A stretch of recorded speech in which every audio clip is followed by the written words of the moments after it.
Welcome, friends. Tonight's story will touch your heart. It's about a lonely night, a broken car, and two souls destined to meet under the rain. The rain was falling hard, blurring the city lights. A luxury car stood stranded by the roadside. Inside, a woman, the powerful CEO Elena, sat trembling. Her phone was dead, her clothes soaked and her eyes swollen from tears. For the first time in years, she felt completely alone. Then out of the dark, a truck's headlights flashed. A man stepped out holding a flashlight. His clothes were dirty, his hands rough, but his eyes warm and kind. "Ma'am, do you need help?"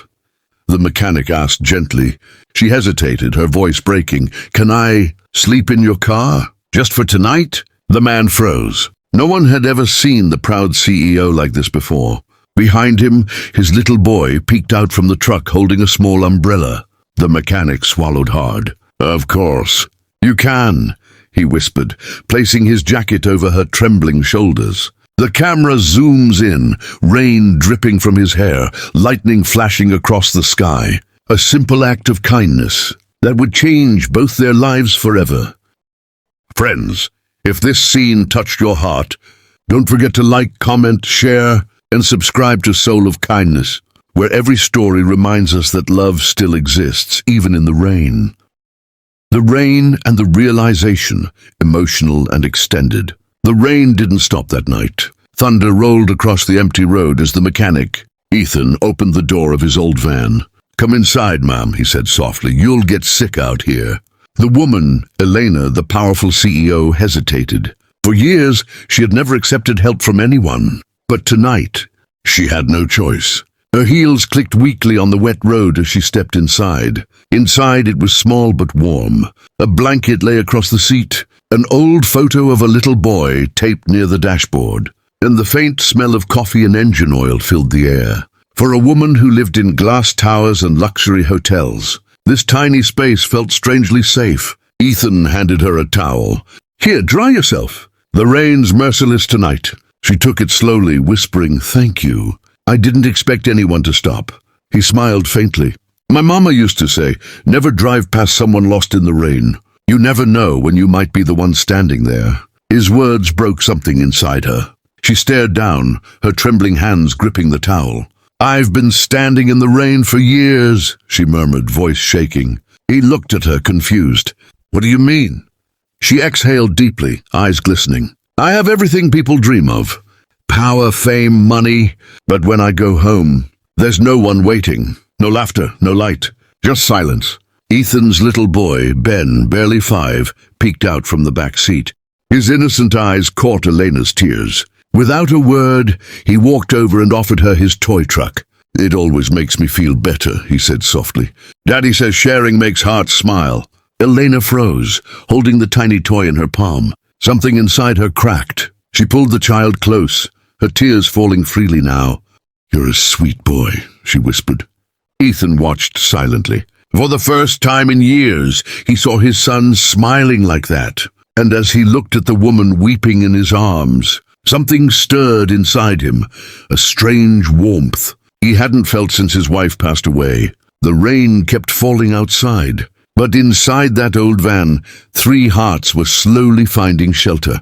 A soft voiceover played as the camera pulled away. Sometimes, the kindest souls meet when their worlds are falling apart, not by chance, but by destiny. The pain we hide, emotional and extended.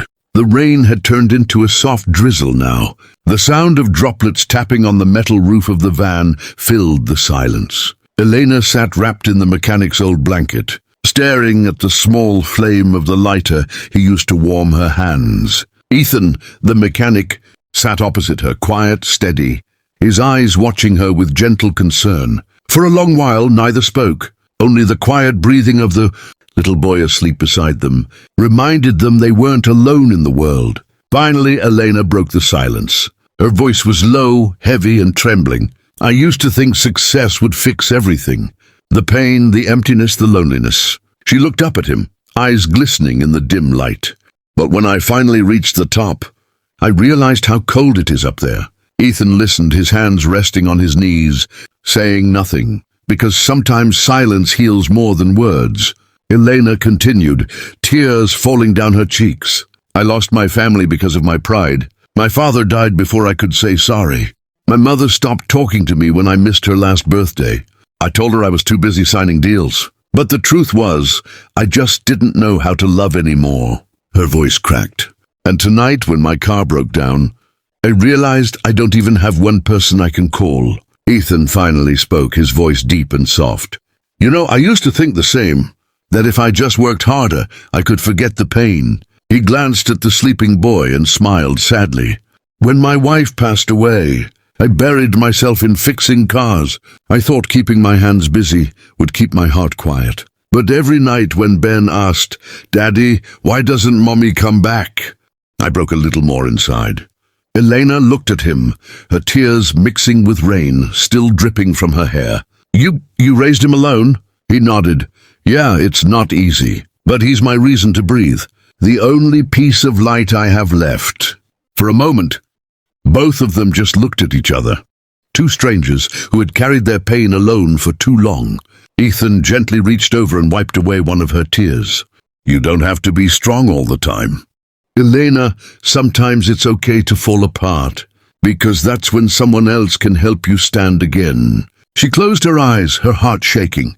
For the first time in years, someone spoke to her not as a CEO, not as a name on a magazine cover, but as a woman who just needed to be seen. The thunder rumbled softly in the distance, and the camera pulled back slowly, showing the small van glowing faintly in the rain. Two lonely souls finding comfort in the quiet warmth of human kindness. A gentle voiceover fades in. The strongest hearts are not the ones that never break, but the ones that still choose to love again. Of course, here's your written-in, deeply emotional, cinematic storytelling style, filled with healing, warmth, and quiet transformation. It follows naturally after Scene 3, where Elena and Ethan finally open their hearts to each other in the rain. This version is long, emotional, and perfectly fits your Soul of Kindness channel's storytelling tone. The morning of new light, extended and emotional. The night slowly faded into dawn. Outside, the rain had stopped, and the first rays of sunlight began to paint the wet road in gold. The storm was gone, but inside that old van, something new was beginning to bloom. Elena opened her eyes slowly. She felt something soft on her shoulders, the mechanic's jacket. He must have covered her while she slept. For a moment, she just sat there watching him. Ethan was sitting by the open door of the van, his face turned toward the sunrise, a cup of cheap coffee in his hands. His shirt was still damp, and his hands still carried the stains of oil and hard work. But to her eyes, he had never looked stronger or kinder. Morning, she said softly. He turned, smiling faintly. You finally slept. You must have needed it. She nodded, her voice trembling. It's been years since I slept this peacefully. Ethan chuckled gently. My van isn't a five-star hotel. Elena smiled through her tears. No, but it's the first place that felt like home. There was a long pause. The air between them was warm now. No more fear, no more walls. She looked down at the little boy still sleeping beside her, his tiny hand clutching her sleeve. He likes you, Ethan said quietly. I like him too, she whispered. He reminded me what innocence looks like, what love feels like. Her eyes filled again, but this time the tears didn't hurt, they healed. You know, she said softly, last night I thought my life was ending. But sitting here with you two, it feels like it's just beginning. Ethan looked at her for a long time, his heart caught in his throat. He had seen broken people before, but Elena was different. She was someone who had been wounded by her own strength, and now she was learning to be human again. He spoke slowly, his voice barely above a whisper. You don't have to go back right away. Stay for breakfast. Ben will be happy to share his pancakes.